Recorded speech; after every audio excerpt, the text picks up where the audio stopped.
ballaaran lagu soo dhoweeyay duleedka magaalada Laascaanood ee xarunta gobolka Sool. Ugaas Cabdirashiid Xasan Aadan oo ka mid ah ugaasida degmada Boocame ee gobolka Sool, waxaana munaasabadda soo dhoweynta ka qayb galay gudoomiyaha gobolka Sool Mudane Maxamed Baarax Aadan duqa degmada Laascaanood, mas'uuliyiinta ciidamada kala duwan ee gobolka Sool, odayaal iyo waxgarad, iyo weliba xildhibaanada golaha guurtiga ku sugan magaalada Laascaanood ee xarunta gobolka Sool. Ugaaska soo dhoweyntiisa kadib waxaa halkaasi ka hadlay duqa degmada Laascaanood, waxaana halkaasi ka hadlay taliyaha qaybta booliiska ee gobolka Sool Cabdiraxmaan Nuur Alhaye isaguna soo dhoweeyay ugaaskaas. halkaa u nimid soo dhoweynta ugaas Cabdirashiid Xasan Aadan oo runtii nin qaaliya mas'uula odayaasha deegaanka aan ku sugannahayna ugu maanta magaca weyn leh inuu yahay horeyna u ahaa nin sarkaal oo saaxiibkay oo kuleegadayda ugaas waxaan ku leeyahay ku soo dhowow dalkaagii hooy مسؤوليتها كعشرة سبعة عشر مليون أسكع وحسنا كاسكع بس عبد الرشيد حسن آدم وهدي البوعة نكنني أنا جاي وضيال عقال يسركي تا نكنني سمع الله مامل كذا نوير الدولة سمع الله بنوير ده مدحوينها نقول كيس وسير هذا وأن أترينا تلاقي معلومات بنودنا إذا وحنا كقاضينا وحي أن كرديان وذا شقيمتنا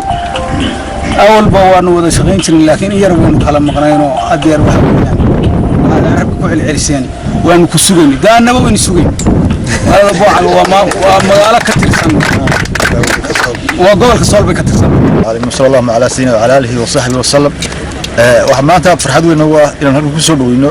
واشا عبدالرشيد حسن آدن يوفتي وهو قامنيو isugu jira oqaasha iyo waxgaradka iyo siyaasiyiinta iyo korneelada ciidamada oo ka soo kixday degmada Boocame aad iyo aad baan u soo dhaweynaa aad baan ugu mahadsan yihiin waa sida la sheegay waa si guuriyay gobolka Sool ku soo guriyo noqda gobolkiisii iyo dawladdiisii iyo dadkiisii ku soo guriyo noqda aad iyo aad baad ugu mahadsan tahay aad baan kugu hambalyeynaa gobolkuna aad buu kugu baahnaa imika dadkiina aad bay kugu baahan yihiin dawladda aad bay kugu baahan tahay waxaan jecelahay kaalintii banaanid inaad bixin doonto ka banaanid ugaasida insha Allah taala iyo gardadaba